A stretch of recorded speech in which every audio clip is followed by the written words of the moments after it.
Continuidade à matéria de soteriologia, tratando agora sobre o supralapsarianismo, que é uma das teses teológicas do calvinismo.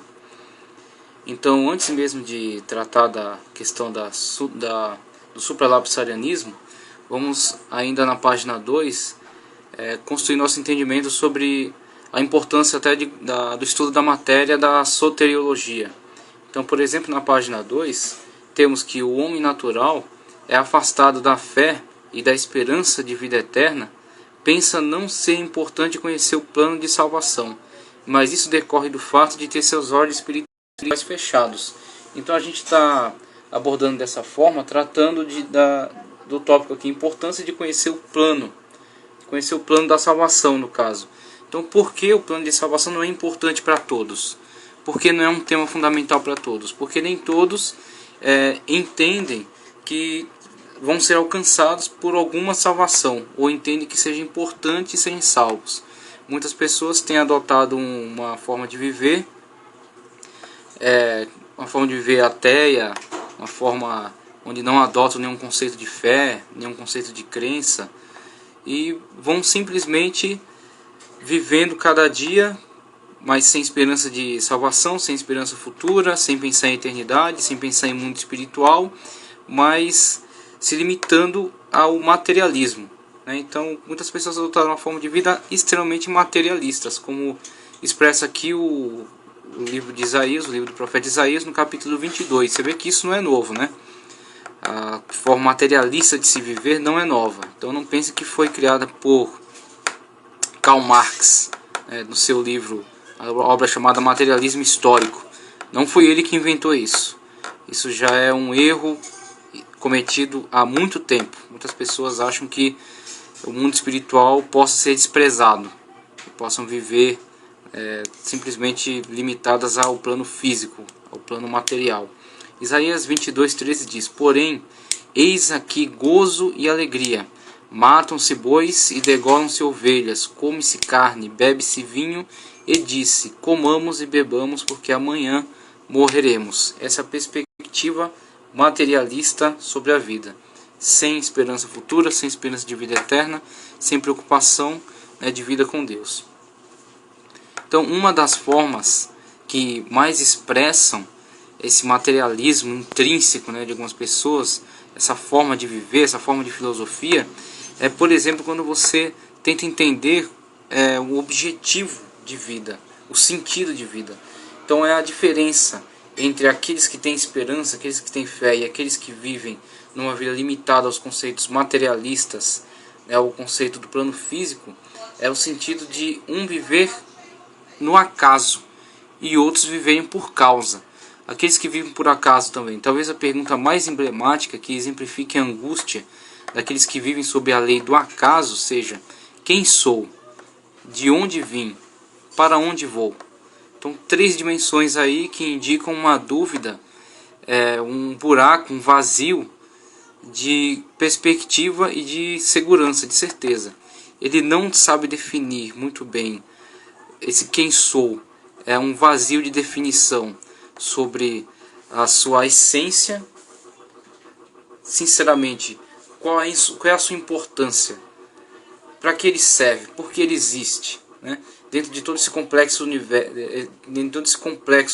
universal, de toda a existência. Por que ele existe?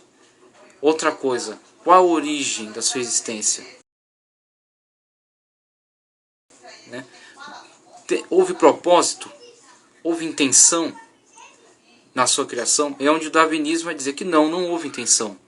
Você foi um acidente genético, foi um acidente biológico, onde uma ameba sofreu mutações, se transformou em outros seres, de outros seres houve evoluções, das evoluções houve a seleção natural, da seleção natural chegamos até aqui, você. Então você é um fruto do acaso, é fruto de um acidente, não houve propósito. Esse é o conceito científico, pelo menos de uma falsa ciência, de uma ciência limitada, de um postulado, uma tese científica que tem sido colocada como prioridade, tem sido colocada como a principal, mas que na verdade é somente uma forma de pensar partindo da ideia do acaso e partindo da ideia de que não há propósito na vida. Então a pergunta, quem sou? De onde vim? Né? Origem. Então o darwinismo atribui uma origem ao acaso, é uma origem sem propósito. E para onde vou? Ou seja, qual o propósito da vida? Por que eu vivo? Por que eu devo viver? Então, se você vê como as pessoas andam levando a vida por aí, elas dão motivações diversas e motivações nada nobres à sua vida. Então, vive para quê? Para trabalhar, vive para pagar as contas, vive para se entregar a um vício, vive para se relacionar numa paixão, esse tipo de coisa. Então, algo bastante passageiro e bastante pequeno, né, diante da importância da existência da vida. É como o versículo que eu li de Isaías, né? Comamos e bebamos porque amanhã morreremos. Esse conceito já é bastante antigo e mostra esse desespero da humanidade que está submetida ao acaso. Tal questão demonstra total insegurança em relação à origem e propósito da vida, e diante disso que muitos vivem submetidos aos prazeres momentâneos e imediatistas. É interessante para essa sociedade materialista, essa sociedade que vive ao acaso, que não tem propósito, que não tem esperança, o imediato, o prazer imediato. Por isso as drogas têm o poder que têm nessa sociedade. Por isso o sexo, no sentido de promiscuidade, não um sexo natural,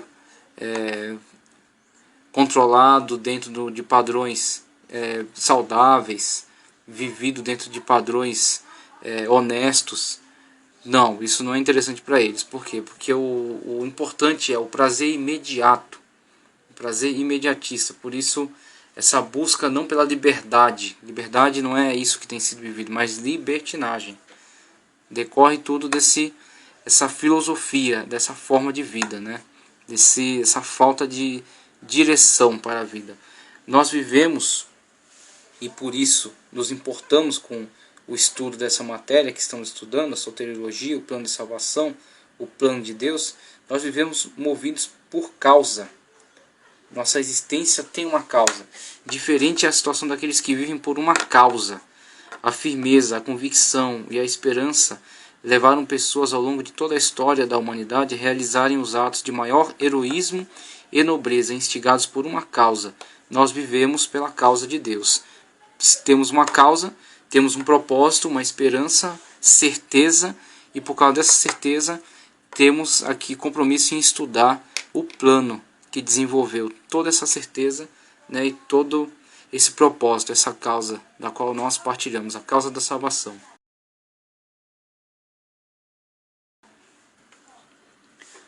Como poderemos conhecer a palavra de Deus? Ainda na página 2, a autoridade definitiva em relação ao plano da salvação é a palavra de Deus e não os postulados teológicos. Deixamos isso bastante claro aqui. Vamos estudar os postulados teológicos, o ponto de vista dos teólogos sobre a Bíblia, né, sobre aquilo que a palavra de Deus nos apresenta, mas o nosso fundamento não é o pensamento dos teólogos, mas sim a palavra de Deus.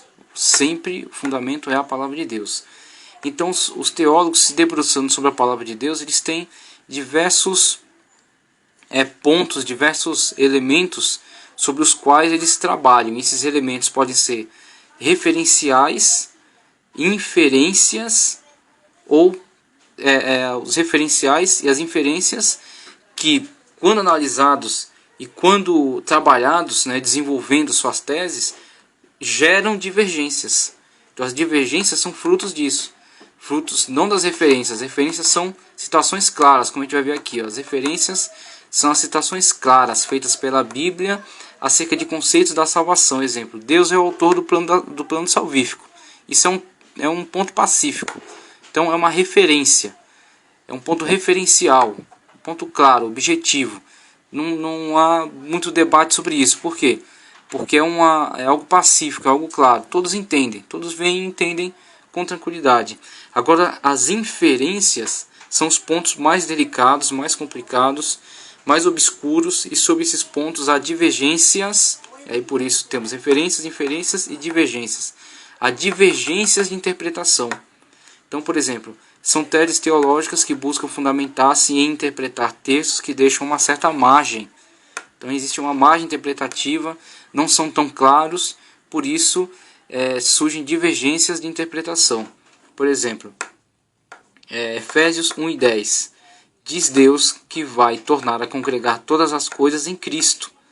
Esse texto é utilizado, por exemplo, pelos universalistas, pelo universalismo, uma tese teológica, uma tese soteriológica, que tenta defender a ideia da salvação universal, de que todos em diferentes graus, ao final, né, de toda a realização de Deus, o plano de Deus, serão, de alguma forma, serão salvos, serão restaurados.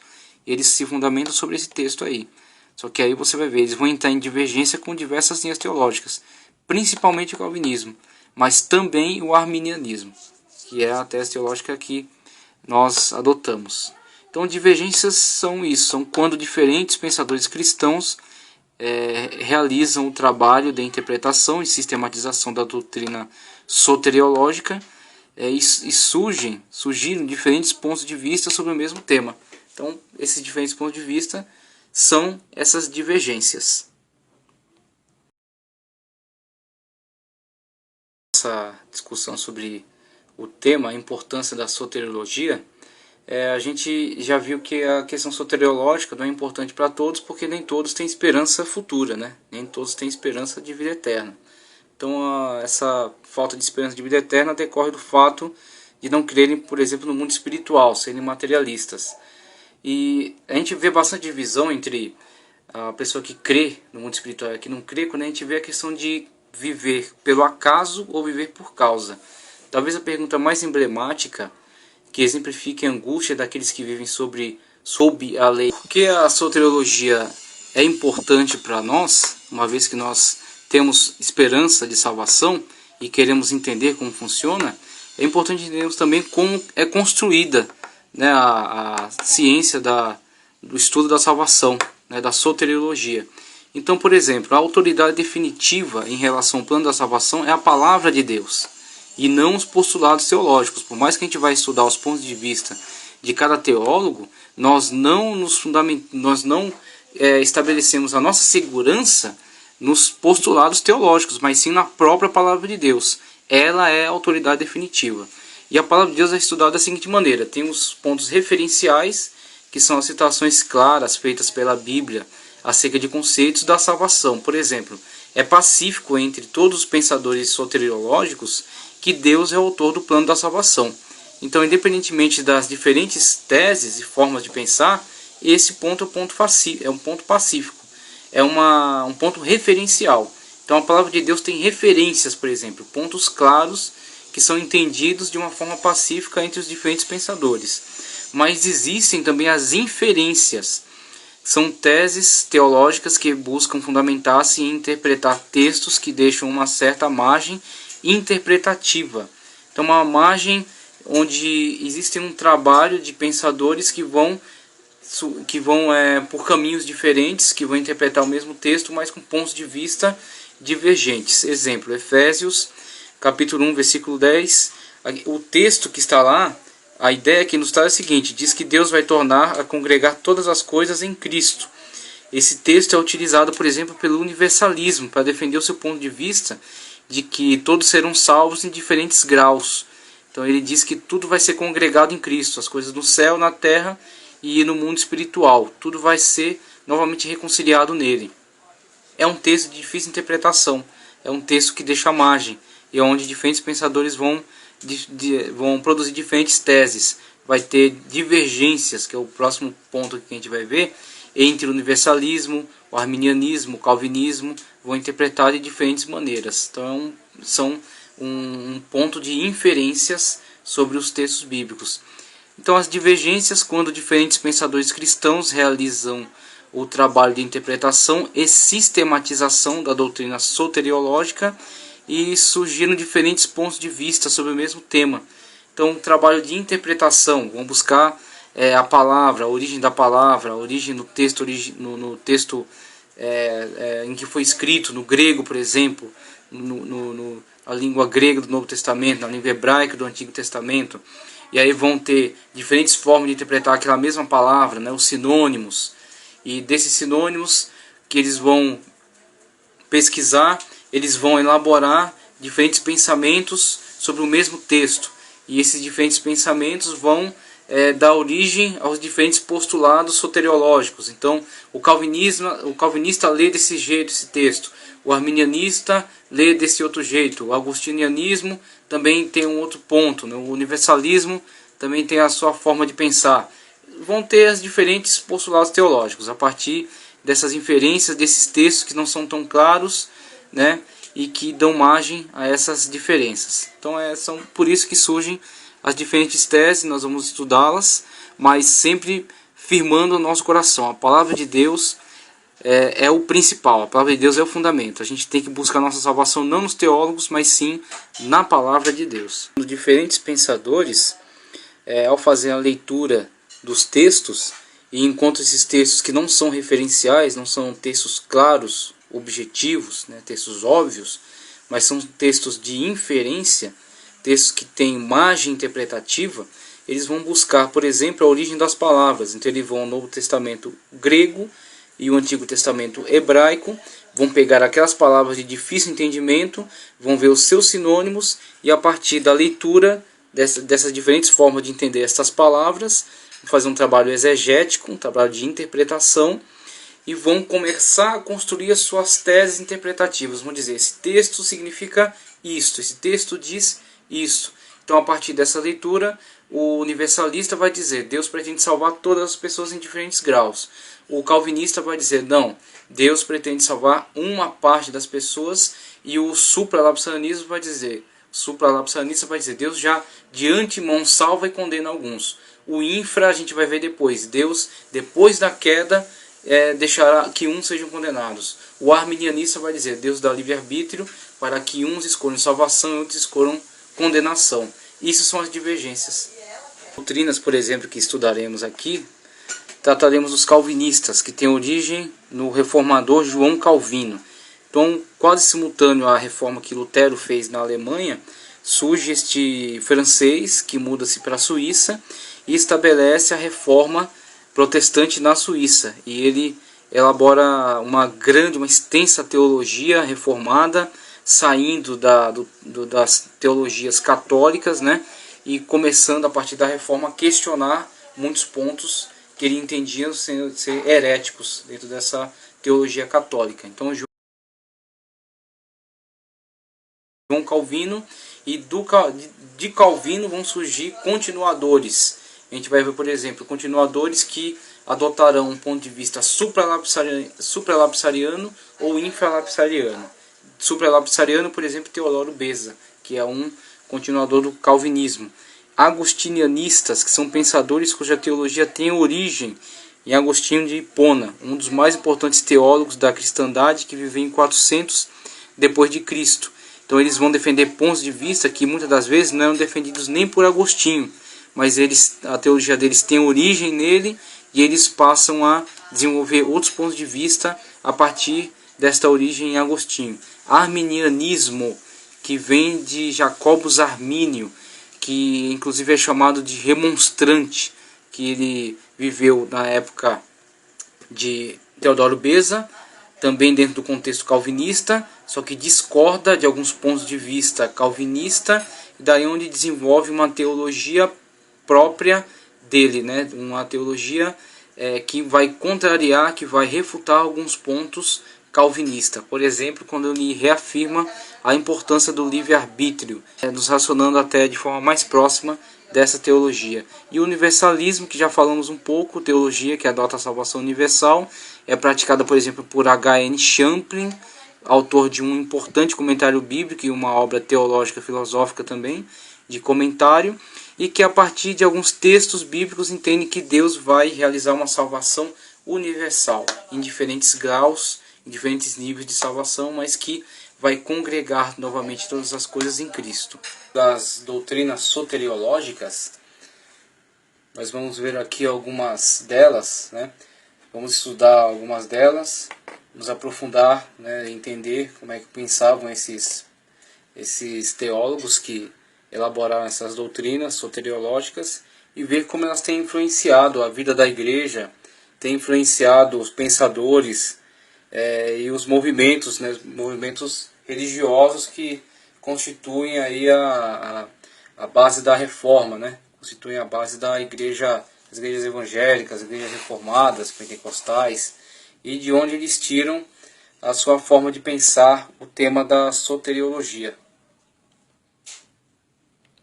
Então, os calvinistas os que nós já estamos analisando, as doutrinas relacionadas a este grande reformador, como já falamos, era francês e migrou para a Suíça, e lá na Suíça fez a reforma protestante. Então, Lutero foi quem deu o pontapé inicial, quem deu o início aos movimentos das reformas dentro do território da Alemanha, e Calvino foi o responsável pelos grandes movimentos da reforma protestante da Suíça.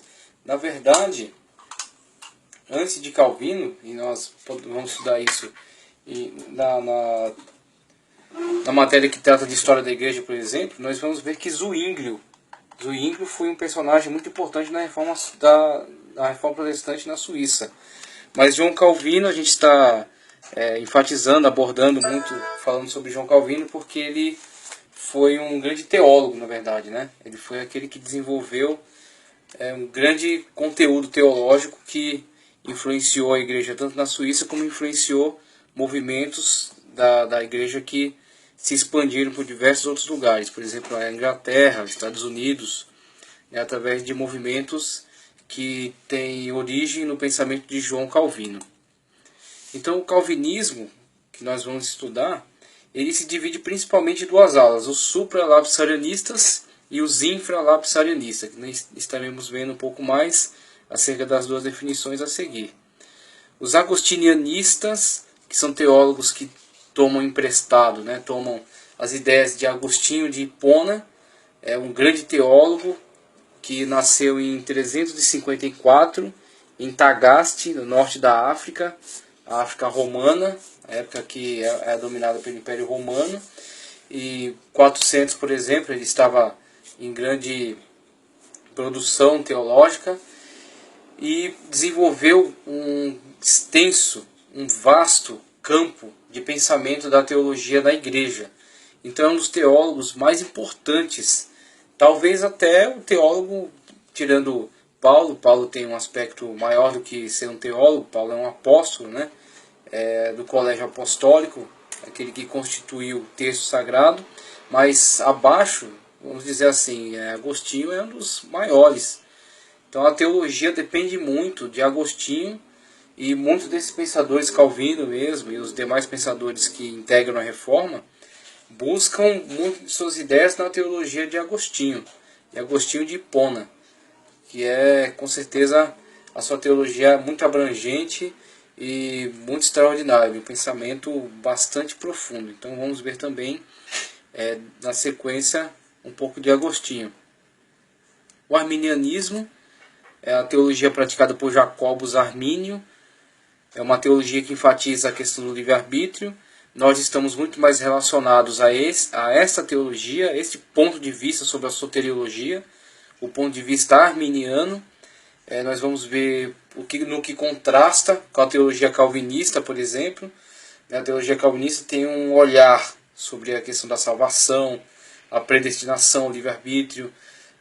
Desse olhar, algo eles tiraram de Agostinho, algo eles herdaram de Agostinho, outra coisa é a construção deles. E Armínio vai ter um outro ponto de vista sobre os mesmos temas, aquilo que a gente falou. São questões divergentes, né, e questões convergentes, questões que são tranquilas, que são referências, são questões referenciais, e outras são questões inferenciais, questões ambíguas, sobre as quais os teólogos trabalham e desenvolvem conceitos, doutrinas que são adotados por este ou aquele movimento. Então Armínio, que é chamado por eles também de remonstrante, ele tem um ponto de vista em antagonismo com os calvinistas. Ele estudou inclusive com um grande calvinista supralapsariano, um calvinista de uma ala mais radical, e desenvolveu uma teologia que contrasta com esse ponto de vista. E nós vamos ver a importância de Jacobus Armínio, por exemplo, para a teologia que nós praticamos. A teologia, por exemplo, nas igrejas pentecostais, né, na Assembleia de Deus, batistas e outras igrejas que praticam uma teologia com um aspecto mais arminiano. E o universalismo também, teologia da salvação universal, praticada, por exemplo, por H.N. Champlin, autor de uma obra extraordinária de comentário bíblico, versículo por versículo, e comentário teológico-filosófico também da Bíblia, e professa essa teologia universal, onde ele entende, diferentemente desses outros pensadores, de Armínio, de Calvino, até de Lutero, de Agostinho, ele entende que de alguma forma Deus irá salvar toda a humanidade em diferentes graus de salvação, em diferentes graus de glória. Então é uma teologia que muitas das vezes nós podemos entender que seja complicada de ser defendida, mas tem alguns aspectos interessantes também. Tem alguns pontos de vista, trabalha em cima de alguns textos de difícil compreensão. Por exemplo, aquele texto onde Paulo fala em Efésios que todas as coisas vão convergir para Cristo. Então é dentro de um texto desses, dentro de da compreensão de uma palavra, um texto como este aqui, trabalha o conceito universalista, de que Deus de alguma forma dará salvação a toda a humanidade, mesmo que em diferentes graus de glória. Então, primeiramente, vamos tratar do supralapsarianismo, essa ala mais radical da teologia calvinista. Então, o supralapsarianismo, postulado teológico defendido por aqueles que praticam a teologia fundada pelo reformador João Calvino. Então, busca suas origens no grande reformador João Calvino, que trabalhou principalmente na Suíça e elaborou uma importante obra conhecida como Instituições da Religião Cristã, uma obra ampla que aborda muitos aspectos da fé, muitos aspectos doutrinários, muito importante, e que estabelece a igreja, estabelece a forma de pensar fora do catolicismo, que esse era um ambiente de muita briga, de muito conflito com a teologia que estava sendo questionada, que é a teologia católica principalmente. Então, fundada pelo reformador João Calvino e que foi continuada por outros teólogos que desenvolveram o pensamento daquele em diferentes teses. Então, nós temos uma origem em João Calvino, temos uma origem do pensamento teológico desse tipo de teologia em João Calvino, mas vai ser desenvolvido por diferentes personagens e vai tomar outros aspectos a partir do seu desenvolvimento. Por exemplo, o desenvolvimento supralapsariano. O supralapsarianismo, defendido por Teodoro Beza, por exemplo, que é um dos continuadores mais importantes de João Calvino, é o sucessor direto de João Calvino, dentro da obra na Suíça, e é contemporâneo de Armínio. Então Armínio estuda juntamente com Teodoro Beza e entra em conflito com esse, elabora uma outra forma um outro ponto de vista sobre a soteriologia a partir do pensamento de Teodoro Beza. Então, por exemplo, é desta linha mais radical do calvinismo que prega a predestinação absoluta e a graça irresistível. Então, esta é a forma de desenvolvimento que Teodoro Beza dá ao pensamento primário de João Calvino. Então, a teologia calvinista, a teologia da predestinação, por exemplo, a predestinação é só mais um dos aspectos da teologia calvinista. A teologia calvinista é extremamente ampla, então discute diversos pontos, questiona diversos pontos de uma teologia que está sendo combatida, que é o catolicismo romano. Então, dentre esses pontos existe a predestinação. E dentro da questão da predestinação, que é um tema relacionado à soteriologia, existem alas divergentes. Uma dessas alas, defendida por Teodoro Beza, um continuador de João Calvino, é uma ala radical chamada de supralapsarianismo. Então é essa atuação de Teodoro Beza. Então, principalmente, por exemplo, o supralapsarianismo, linha de pensamento calvinista radical, que defende que Deus determinou quem haveria de se salvar e quem seria condenado antes mesmo do pecado, antes mesmo do lapso. Lapso, por exemplo, registrado em Gênesis 3,17, a queda da humanidade no pecado. Então, para Teodoro Beza, desenvolvimento